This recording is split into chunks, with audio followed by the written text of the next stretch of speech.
Yo guys, Saber here. Welcome to today's video. Today I got some very exciting news to share with you before we jump into the meta report. So as of today, Shaggy, Crozier, Miss Lady J, Red Raymond, and Patchable have joined the council. This means that they will also start producing videos. So you'll get a lot more content flowing for a bunch of really great dudes that are really good at the game. They are great at making content, and I think it's going to be really good. So stay tuned for that, guys. But let's jump into the meta report. So, as you can see, TLG has just released the new meta report finally. Well, we had a big patch last season, right? So we have had like quite a new meta. Some of the decks are still the same, but we've also got quite a few new decks. If you've been following this channel, you've probably seen most of them already, or at least some of them. But this is the full meta report with descriptions and deck lists for all decks. So let's get to it. First of all, we have Tier 1. It's no surprise that Pirates Cove is Tier 1, the best deck right now. We're giving it 4.5 stars, which is the highest rating we have right now. This was a deck that Red Rain brought to the first qualifier. I think he was the one who kind of invented this deck. There are like some small differences, but it is basically the same build. And it's a deck that has a lot of points. You have some really strong engine combos like the Blindham Brothers. You also just have some really good high-end mid-range cards such as Horson and Professor, Siggy. And it just seems to have decent matchups into almost everything. Good matchups into most stuff. And then there are some matchups where you're like, okay, maybe this is not a good matchup on paper, but the deck just has so many points that it's actually a good matchup regardless. It takes some time to get used to playing it. If you're completely new to the game, then this might be a little bit tricky to start playing because there's some coin management you need to take into consideration. And you kind of need to figure out like how do you get value from the Salamander hideout and stuff like that. But overall, I don't think it's... I think most people would agree that this is just the strongest deck right now. You can change a bit around in the 4-piece. You can also maybe consider cutting the Saul and maybe Boris to try to fit something like a Philippa. But this is like the most solid all-round build in our opinion. Now moving on, we have Araka Swarm. And this is a bit of a weird one, you could say, because Araka Swarm hasn't been very popular on ladder. I actually don't think I have seen it more than like a few times this season. So why are we putting it in Tier 1? Well, reason being is that Araka Swarm should have a good matchup into Pirates Cove. One of the few decks that should actually be quite strong against it. So for that reason, we're giving Araka Swarm quite a high rating. Personally, I would probably have given it a little bit lower, maybe like 4 stars, because it, to a certain extent, is an anti-meta deck, and there is still a fair amount of white punish in the meta. But it's not unfair to give it 4.25 either. It just depends a bit on how the meta develops from now. I definitely think we'll see more of it. But the thing with Araka Swarm is that it is very weak into the 2 other monster decks, right? That we're also putting in Tier 1. So it kind of depends towards the end of the season what will be more popular, the 2 other monster decks or Pirates Cove. If Pirate Coves ended up being more popular, then Araka Swarm will also be a better pick. If the 2 other monster decks, Carapace or Kelly and Vi, ends up being more popular, well, then it will probably fall off a little bit. The reason for this is that Kelly and Vi are both running Fogtails. And Fogtail is just hard counter Arakas very hard. But moving on to Kelly here. This is another deck that also tries to take advantage of... Well, so actually, the way you could look at it, right, is that all these 3 monster decks, they take advantage of Pirates Cove. Because when you have a deck that's Tier 1, that's the best deck, that doesn't have any sort of tall punish because you're running Devotion, then decks like Kelly and Vi, they just do well. Like Pirates Cove, they have a few ways they can try to answer your Kelly, your Dash. It's usually together with the Horson. So like if you just go for your normal opener with Dash but Crystal Skull, they would just go Horson, kill it, boom. So I need to go Defender first, use another leader charge to protect her. And Horson is just a pretty big threat overall. They also have Boat to try to make Kelly a little bit worse, but in general, Kelly has quite a good chance in that matchup. Also because they're playing a lot of poisons, and you have your lead ability to play around it. But obviously they got location as well, which can be used to use double poison in 1 turn, so you can still kill stuff. And like it's an interesting matchup, I would say. But Kelly definitely got a pretty good chance. If they start taking cards like Kurt, Morels, it becomes a lot harder for Kelly. So there is that. Then we have Vi. And yeah, I mean, I think all of us know Vi. I think very few of us actually like Vi very much, but it is just a very efficient deck right now. It's good into Cove, it's good into Arrakis, it's bad into Kelly. Kelly usually wins against Vi. But it's still a deck that it kind of thrives in this environment we have right now. Even though it got hard nerfed a few seasons ago, like even with one less leader charge and a Vi that doesn't go quite as tall, it's still very, very strong. But moving on, let's go to tier 2.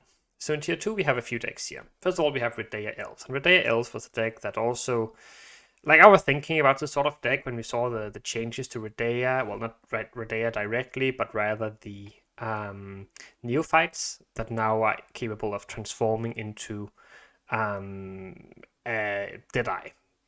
So Redea got a small buff. Feign Death is still a strong card, and the entire Elf package is still quite solid. One thing you can also do with this deck is you can also consider including Oak. Oak also got buffed by 1 point and is quite solid now. If you want to include Oak, then probably what you want to do is you want to get rid of either Corruption and Elias, then you can run Oak, or you can cut Redea for it, and then you run some more solid bronze. So you can kind of do both things. Kind of just depends which way you want to go. Then we have Discard Warriors, and 4 stars might also be a little bit low here actually.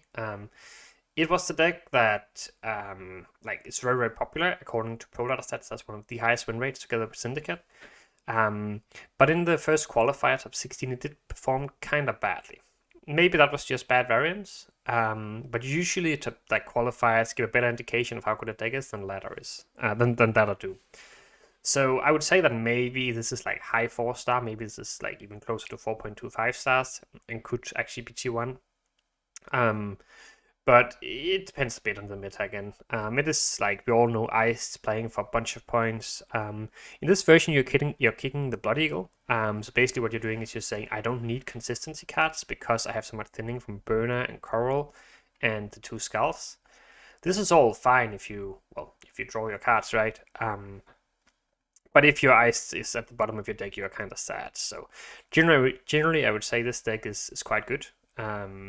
But there will be games where you just don't find your Ice or your Herald because it was the bottom card, right? And then you're going to be sad. But it's a strong deck, no doubts about that.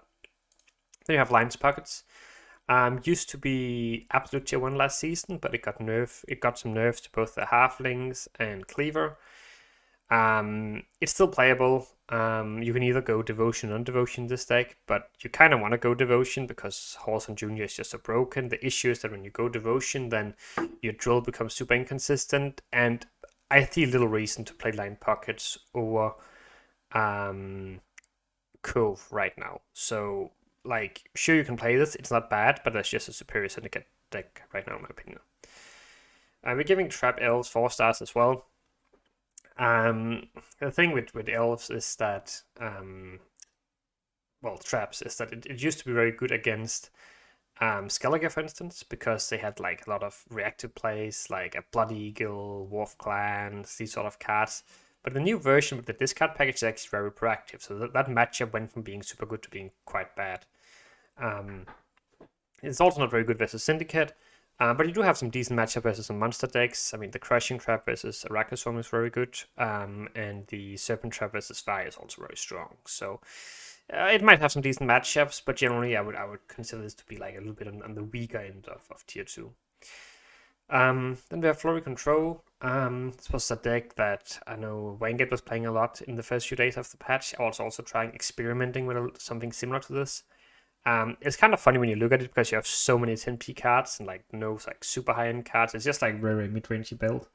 So this version is running Maddock. So you have like you have no Neuromancy, but you have like some consistency still because you're running discard package and you have Maddock to thin. So quite often you will see most of your deck. It's kind of good if you go into some decks that have like where troll removal is very important, such as Vi or Kelly. Like you have your Heat Wave, you have your Yalma for control. Turk can be annoying. Axie can purify or reset. So it's kind of strong control deck, but in the meta right now, I think Discard Warrior is generally the better option. Then we have Fergus Ball here. I've been told that some players are doing quite well with this. Personally, I haven't seen it. I haven't played it myself. To me, it's a bad deck. If I were to rate this on my own, I would give it a lower rating. But if people are getting good scores with it, we have to respect that as well. Maybe they are winning a bit based on surprise value. Maybe they are, just found a good spot for it in the meta. But the thing with the deck is that Ball is so inconsistent now, since your Yorkham and your Roderick don't trigger it anymore. So you're kind of relying on your Furcus, your round 3 Usurper, and you just don't really have that many triggers for it. So you have to be kind of lucky to find them. You also have this Aristocrats down here. But again, it's kind of awkward if you're getting Gled. Maybe you have to use Usurper just to not get too out. Maybe even Furcus, and then what do we have left, right? So it's kind of awkward to play, but if you manage to force a long round with this deck, it's still very strong. Then we have Pincer Draw. This is a deck I've been playing a lot, got quite a decent score with it. And it's kind of a funny one, because the basic idea behind the deck, I've also tried to explain this a little bit more here in detail. But you can go read that for yourself later. But generally speaking, you just want to try to force run one with either the Dwark combo, where you go at Dahlia, PFI, Dwark, or you go for Defender, Foltest, and a Bronze unit. Then you go into round 2, then you play the other package, right? So you have these two packages, you play one of them round 1, one of them round 2. And then you either want to 2-0 with Erland, like play in late Erland, give him Unity, if you think you're in a good position to do so, or just, bleed down to 0, if you can, go into round 3, play immune Erland, and then boost him to between 30 and 40 points. That is very, very strong. But obviously it doesn't always work out like that, but the deck is actually rather consistent in doing its win con. So, I recommend that you give it a try to see if you can make it work. And then you have Mentor and Location, also just to give you a bit more carryover, because sometimes, you'll just lose a card in the bleed, and then all that matters is that your Erland goes to just a few extra points because they're immune. That being said, well, if you're playing this deck and there's an Igni meta or Erden meta or Curse of Corruption meta, well, then you might struggle because they can just get rid of your Erland after you passed. Then we have Gift. Not much to say about this one. It's an old deck. It's always been here, but it's been for quite a while. Not many changes to this. I think I'm mainly including it because it's a decent deck to play. You can play it, you'll probably do fine, but it is just a little bit weaker than most of the other decks right now. So yeah, not much to say about that. Same goes for Witchers, also an old deck. Didn't really get any buffs or anything. It's a viable option for NR because NR is a little bit struggling, given that the only other playable deck, maybe that's pushing it, but they have Pincer Draw right now, which is the popular deck. You can also go Commandos, and you have Witches, right? None of these decks are top tier. All of them are playable, but you won't get your highest score with these decks, I don't think. So that's it for tier 2. Then tier 3, we have Clockers. Again, also deck didn't see many changes. Kind of just a deck we include because it's a solid deck. You can play it, you will do fine. It has some okay matchups, but for the most part, I think it's a little bit underwhelming right now. But then again, most of Nilfgaard is a little bit underwhelming right now. I could easily see this being better than Ball. So feel free to try this out and see if you can get good results with it. And then we have Commandos. And I actually think Commandos is probably around the same strength as some of the other NR decks we mentioned above. So if you like Commandos, you don't have to be scared off playing it just because it's in tier 3. But in my experience, it is just a little bit weaker than a lot of other decks you can play. That being said, it did get quite a big buff this season with the Inspired Seal being 2 points instead of 1 point, which is also some extra value on your Selkirk. And the Falsus buff is obviously also very nice for the deck. I think that's basically it for the meta report, guys. There's obviously a link to the meta report in the description, so feel free to check that out and go through it yourself. Let me know what you think. Do you think that we missed out on some decks? Do you think we have everything that's relevant? Or is there something that you're playing that we just haven't realized is very good? Thanks for watching, and see you in the next one.